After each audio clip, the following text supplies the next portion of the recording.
Hi everyone, April here with Teach Travel Read, and I'm going to be sharing some tips with you today for those of you that are teachers who are on summer break or getting ready to start summer break. If you are not on summer break yet, hold on, you're almost there, you can do it. We're all rooting you on, cheering you on from the sidelines. So I'm going to share with you today some things that I do to not only rejuvenate myself as a teacher, but things that I'm also doing so that I'm productive over the summer, because having, 2 months out of the classroom doesn't mean I'm not working. I'm just not in the classroom with the students. I still think it's important to make sure that we are working and being our best selves to improve for the next school year. But I also think it's really important to take those breaks, breathe, relax, rejuvenate, and find ourselves again and what makes us happy. So here we go. All right, first tip I'm going to give you of 5 tips is read. Read books for yourself, not for your classroom, not curriculum, not books that you're going to recommend to students. Although I do feel that's important to do that as well. This is the time that we're going to take to rejuvenate ourselves first. I like to spend the month of June focusing only on myself and what I want to do to be happy. July is when I will start pushing into working on curriculum and things for the next school year. So I take that month of June and I work on things for me. So one of my go-tos is reading, and reading is important. Everybody should be reading all the time. I will admit I don't read as much during the school year as I would like to read, but that's why I have some time set aside in the summer to make sure I do that. You can choose what you read and how much you read. That's your choice, but I encourage you to read. I have, this is just a stack right now that I have of things that I need to read. I have my Kindle. I have had this Kindle for probably 15 years now. It's the original Kindle Fire, before things like iPhone and iPad came out. We had the Kindle Fire that had apps and games and different things.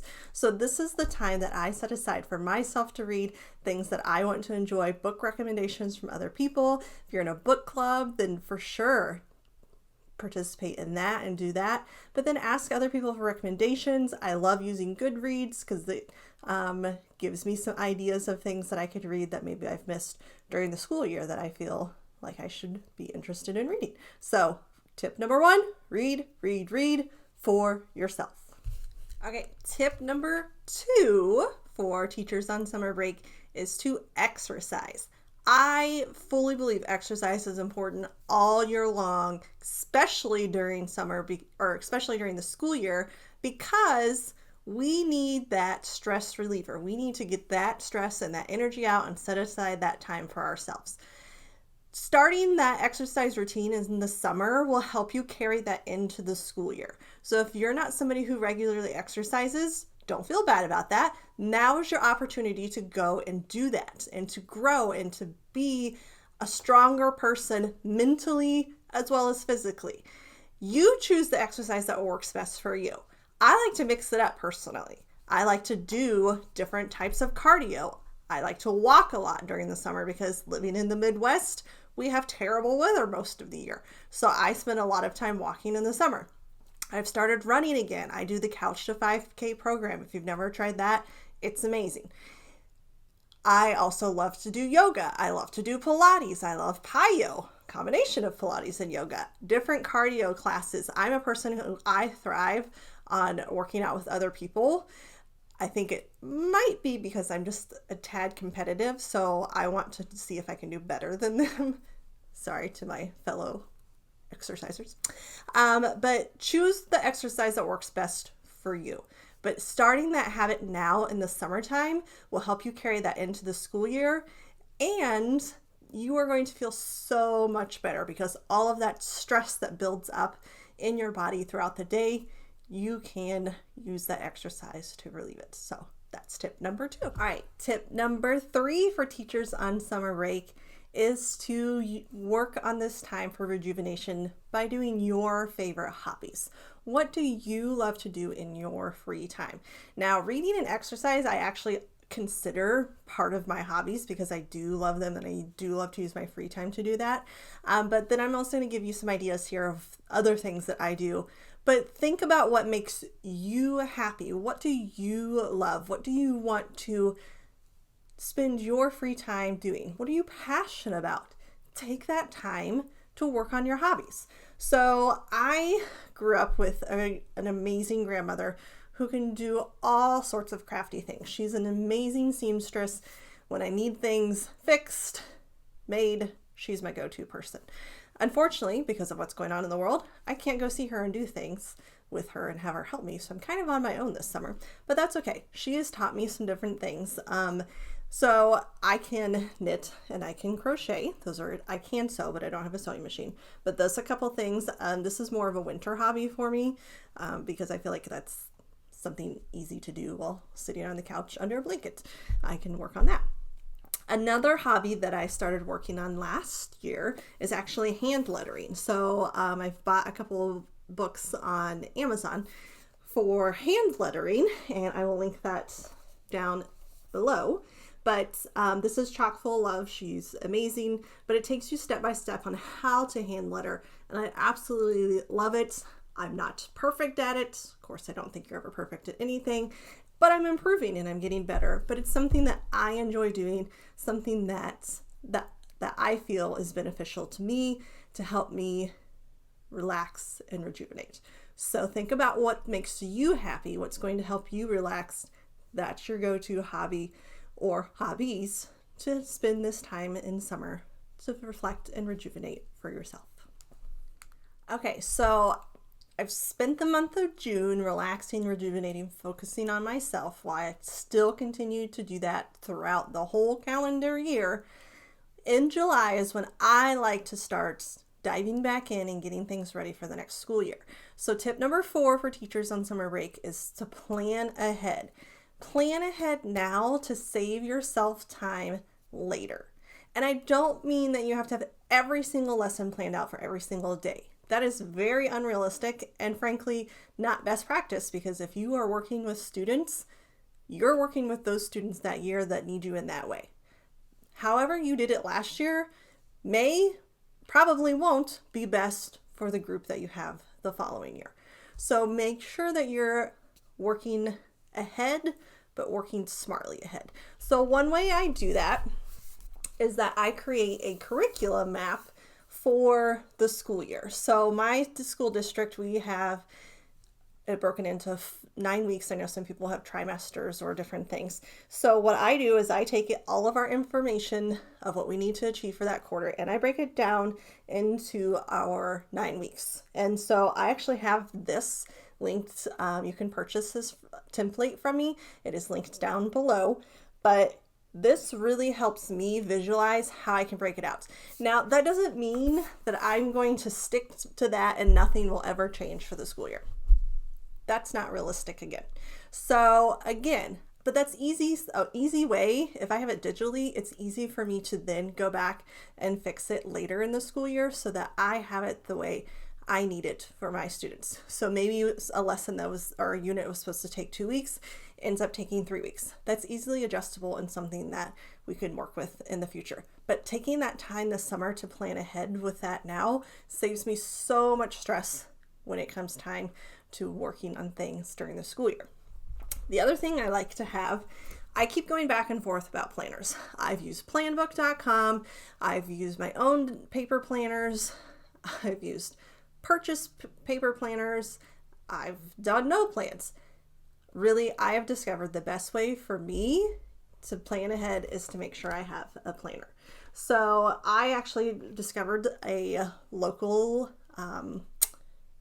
teacher. She sells planners called For the Love of Pie. Again, I'm going to link her website down below, but this one's mine and I love it because of course it's Harry Potter. I love Harry Potter.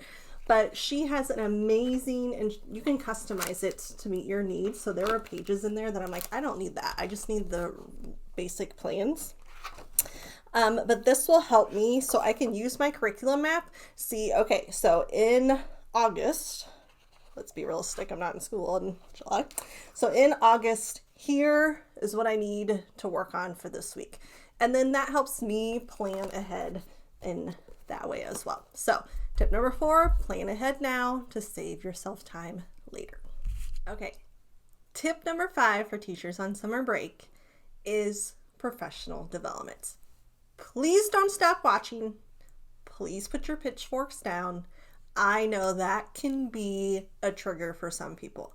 I'm a person that believes that you should never stop learning. I don't care what your profession is in life, you should never stop learning, because the moment that you do is the moment that you do not become, or is that you stop being your best self.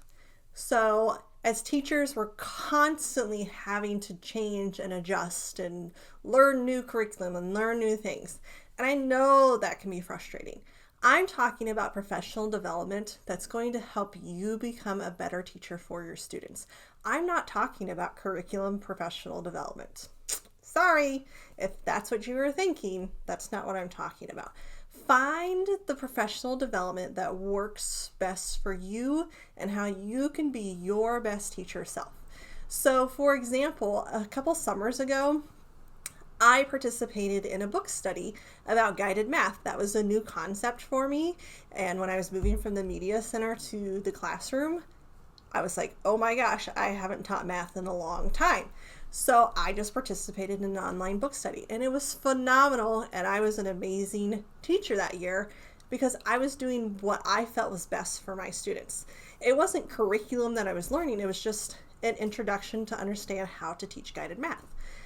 Another summer, if you've never heard of Donalyn Miller, amazing.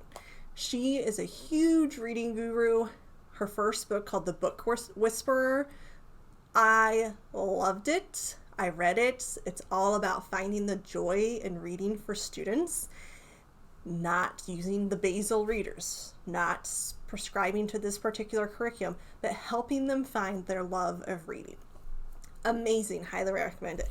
This one I've had on my shelf for a few years, so now I'm going to actually read it this summer, is Reading in the Wild. This is her second book by, again, Donalyn Miller, and I'll link both of those books down below.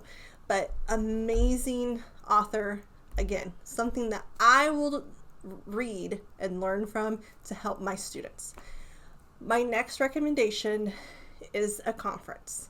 Now again, I'm not talking necessarily a curriculum conference. My district offers different professional development in the summer of things that we want to learn about related to a curriculum. I'm talking about, hands down, the most amazing conference I've been to in my entire life is called Teach Your Heart Out. If you have never heard of this and you're a teacher, you need to Google them as soon as this video is over. Because that conference, I went there with 2 of my teacher friends last year, yes, 2019. Unbelievable. They bring the love and the joy to teaching. That's what it is. These are real teachers in real classrooms, real administrators in real buildings, helping build you up, helping you learn, and giving you ideas you can use right then and there. We went back from that conference. We went over spring break. We went back from that conference and immediately started using ideas the following week. Amazing, hands down. And this summer they're doing it virtually. So I highly, highly, highly recommend, for $65 to attend this amazing conference virtually. It's definitely well worth your money. So I absolutely recommend it. I love the presenters. They have so many people giving sessions. They have keynote addresses going on, and I cannot wait to have that. And again, find that joy and that love of teaching and bringing all of those ideas back to my class next school year. So tip 5, professional development. Find the professional development that will work for you and bring back your love and your joy of teaching. Okay, those are the 5 tips. I really hope that was helpful for you and that it's going to help rejuvenate you as well as inspire you to be your best teacher self this summer. If you have any questions, please message me and let me know. I've linked all of the items down below so you can check those out. If you're curious about my shirt, Summer Break is Essential, hopefully you can see the whole thing. That actually comes from a teacher who I buy a lot of her teacher t-shirts, Missy Lulu's. Again, I'll link it down below. But absolutely love all of these things, doing all these things this summer. Don't forget to click subscribe, make sure you follow me, and like this video. Have a great day.